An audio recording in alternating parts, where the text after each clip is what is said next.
5 kes murtad yang popular di Malaysia. Murtad bermaksud orang yang keluar daripada Islam melalui perbuatan, perkataan ataupun niat. Dan kalau kita belik-belik, kes murtad yang berlaku dekat Malaysia ni kebanyakannya disebabkan percintaan. Hebat betul kuasa percintaan mampu mempengaruhi kepercayaan.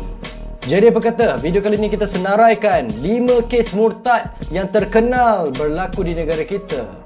Nombor 5, kes murtad yang popular di negara kita adalah kes Lina Joy. Nama asal dia adalah Azlina Jailani dan dilahirkan pada 28 Julai 1963. Dibesarkan oleh ibu bapa Melayu Islam dan Lina Joy telah mengaku tukar agama kepada Kristian masa umur dia 26 tahun. Pada 8 Januari 1997, Lina Joy pergi buat permohonan dekat JPN nak tukar nama dekat IC dari Azlina binti Jailani kepada Lina Lelani. Hal ini disebabkan dia kata dia dah peluk agama Kristian dan nak kahwin dengan orang bangsa India yang juga beragama Kristian.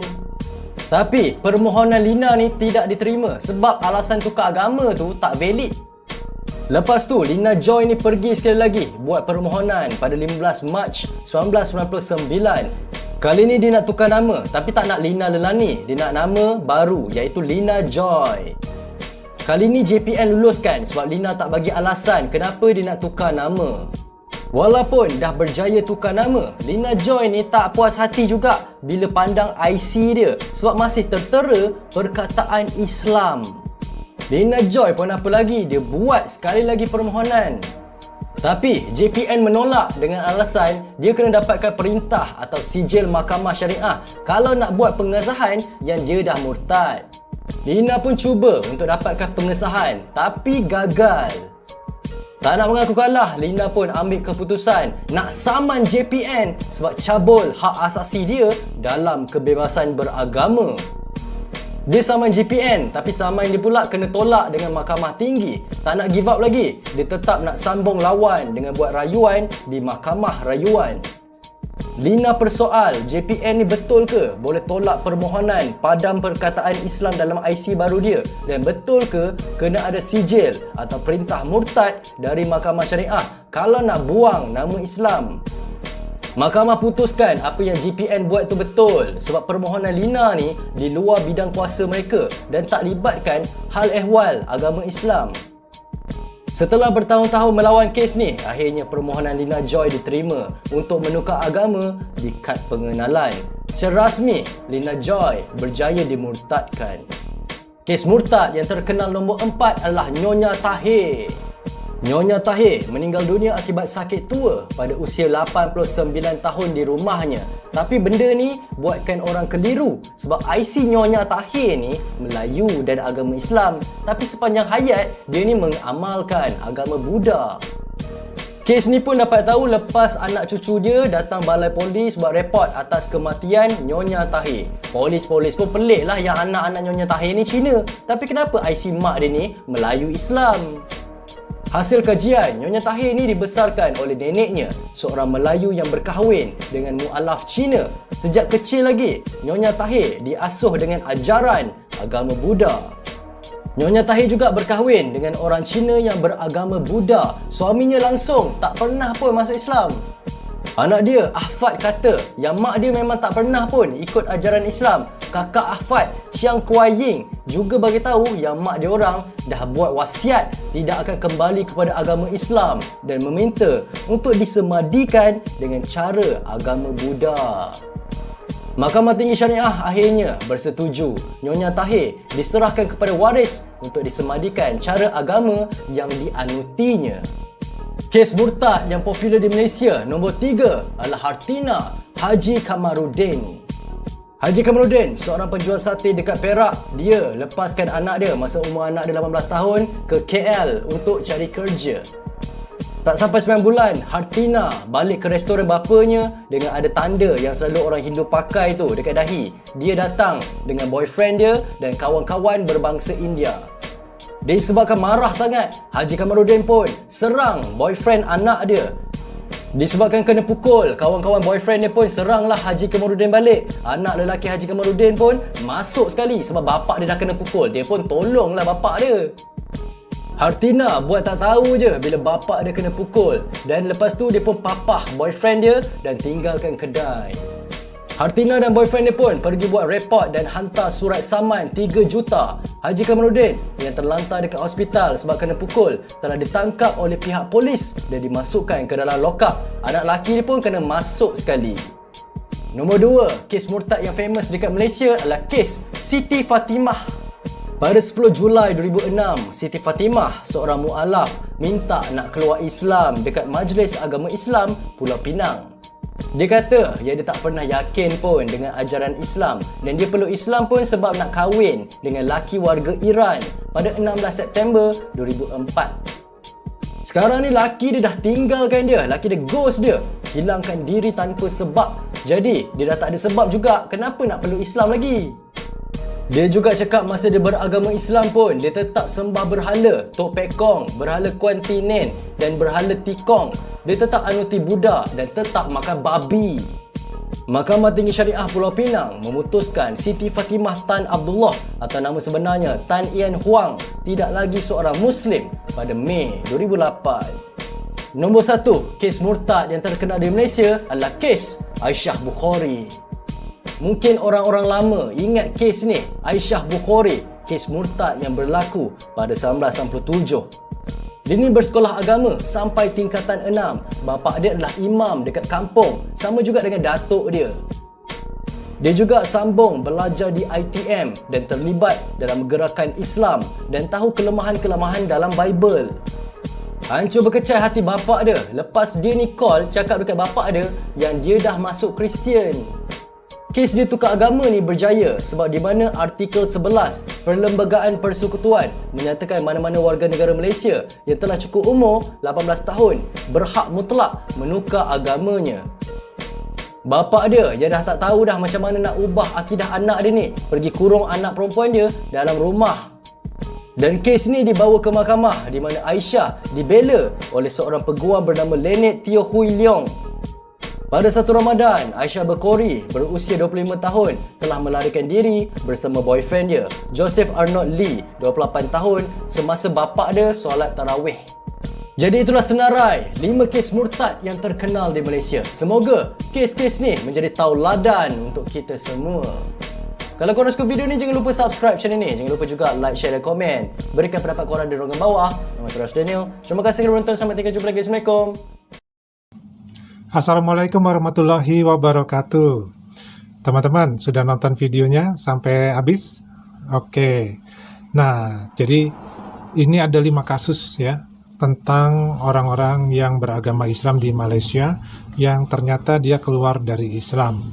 Ada berbagai sebab mengapa hal itu terjadi, dan ini bukan hanya terjadi di negara Malaysia saja, hampir di seluruh dunia pun ada kasus-kasus seperti ini, terutama ya tentu saja yang memang di negaranya tersebut ada agama Islamnya ya. Nah, perihal masalah ini yang terbanyak kasusnya adalah karena urusan perempuan dan laki-laki ya, atau pasangan berpacaran ya, bukan pasangan hidup, tapi pasangan berpacaran. Nah, ini adalah salah satu faktor yang menyebabkan seseorang itu yang memang memiliki iman yang masih kurang ya, pengetahuan tentang agama juga yang masih rendah, itu yang menyebabkan kemudahan-kemudahan untuk dirayu untuk berpindah agama.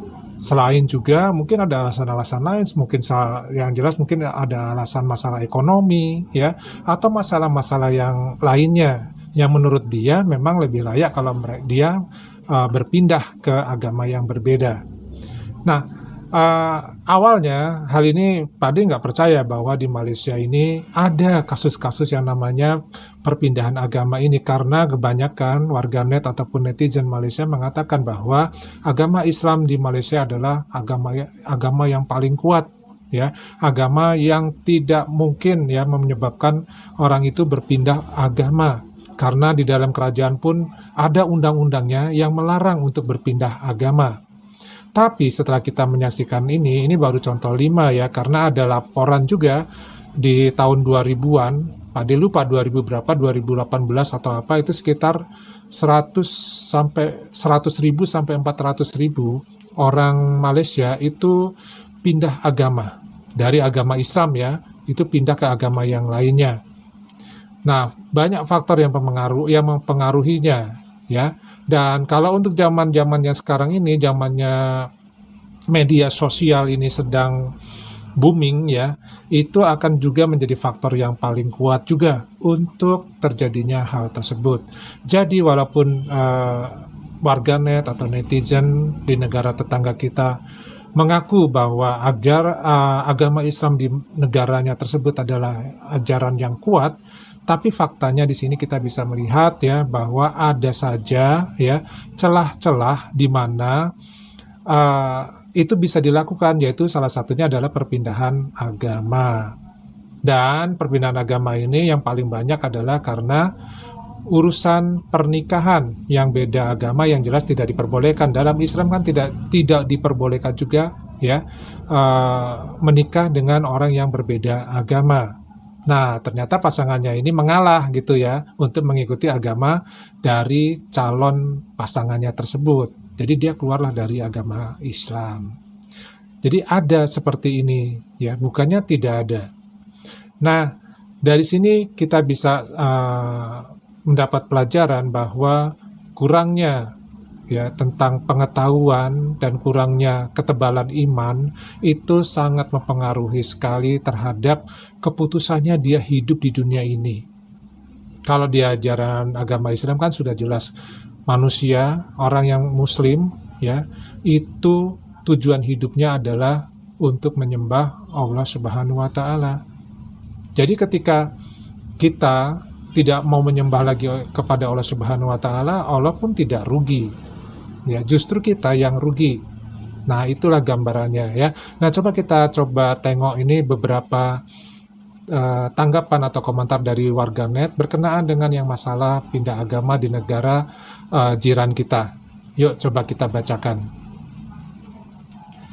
Di sini ada, walaupun baru sekali ke Malaysia tapi udah jatuh cinta ke Malaysia. Paling nyaman lewat tol ke negeri. Adem-adem, artis yang di papan iklan pakaiannya sopan, jilbabnya rapi, dan kalau belanja ke mall Midin tak perlu risau soalnya produk halal semuanya. Keren Malaysia, halal lifestyle udah jadi budaya.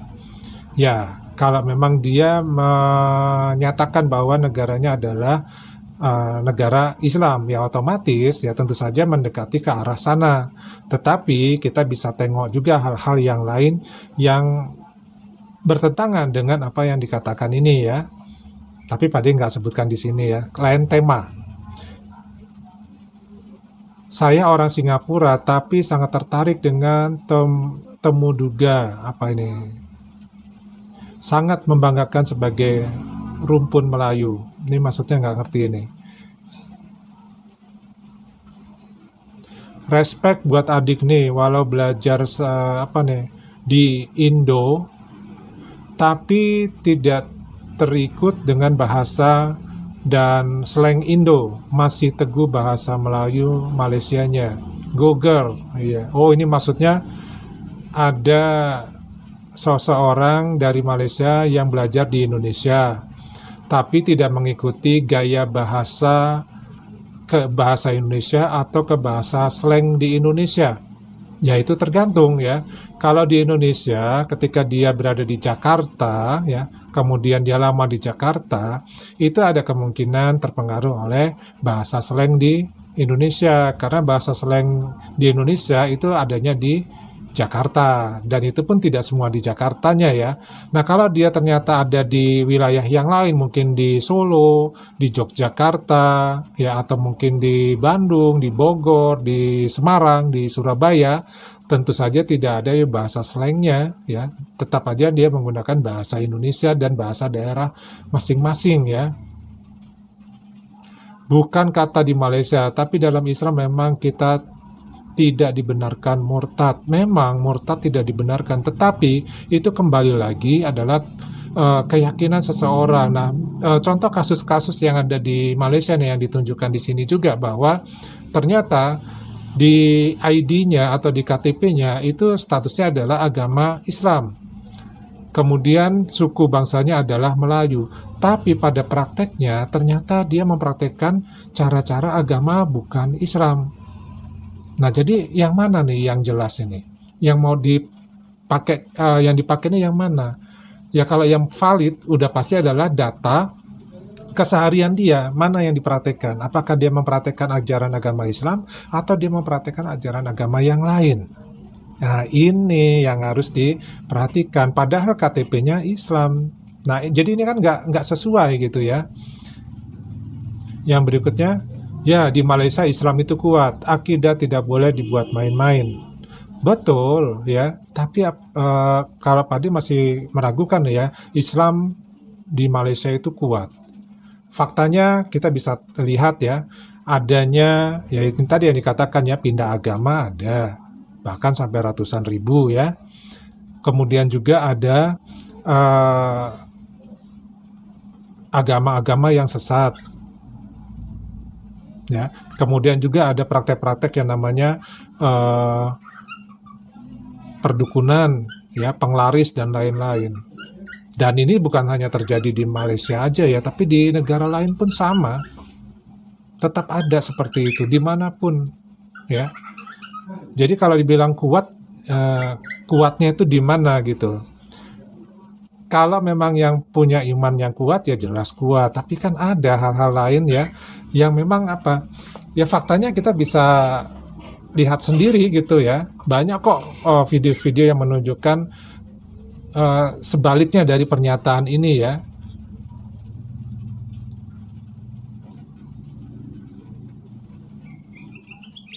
Aku pernah stay lama di Malaysia. Memang di Malaysia Islamnya itu lebih kuat dan rata-rata Islam dibawa oleh individu atau muslim di kehidupan sehari mereka.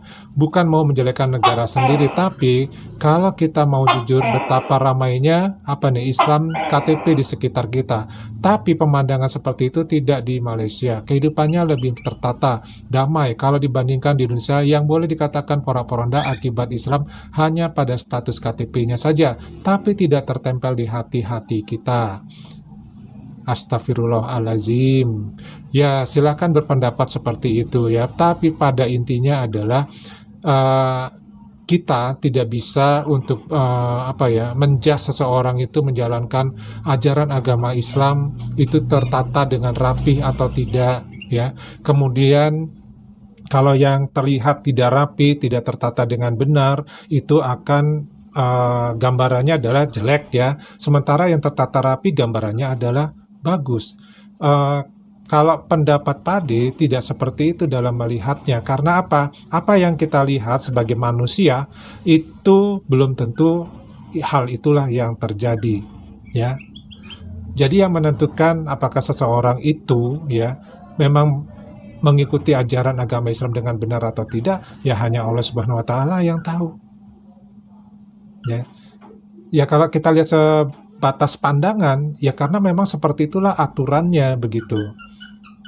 Kalau di negara tetangga kita ya, karena ya itu tadi kita tidak bisa membandingkan ya bagaimana kebiasaan suatu ajaran agama Islam di satu negara dengan di negara lain. Kebijakan dari pemerintahnya berbeda-beda. Kalau masalah soal ajaran akidah, Pade yakin sih sama. Jadi memandangnya ya itu kita jangan dari sudut pandang yang sempit gitu. Kita harus dari sudut pandang yang lebih luas lagi. Banyak aspek yang menyebabkan ya seolah-olah dalam kehidupan kita itu tidak mempraktekkan ajaran agama itu dengan benar ya dan dengan baik. Dan menurut Pade ya, apakah orang-orang yang terlihat dengan mata tidak mengikuti ajaran agama dengan baik itu dijamin masuk ke surga? Kita juga tidak tahu. Itu kalau menurut Pade, karena itu sudah ada hubungannya antara manusia itu sendiri dengan Allah Subhanahu wa taala. Itu kalau kita bicara keimanan ya. Oke, yang selanjutnya apa nih?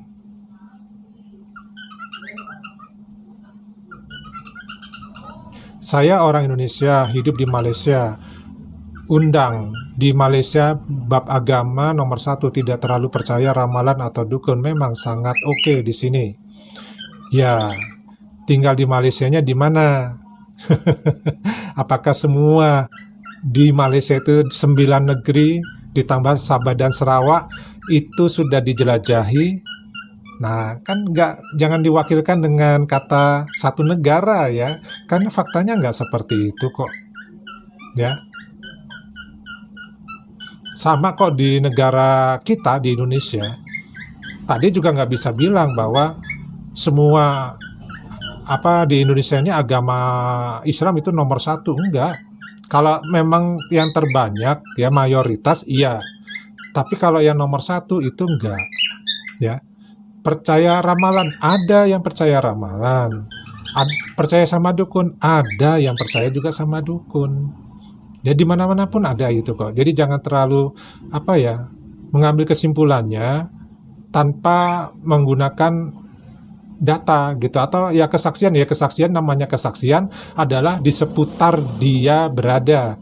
Tapi kalau dikatakan hidup di Malaysia itu kan kita tahu negara itu kan dari ujung ke ujung gitu. Apakah sudah ditelusuri semua? Ya, ini perlu diperbaiki, hanya kritikan aja ya. Malaysia merupakan negara yang mempunyai sijil halal paling dipercaya dan paling kuat di dunia. Amin.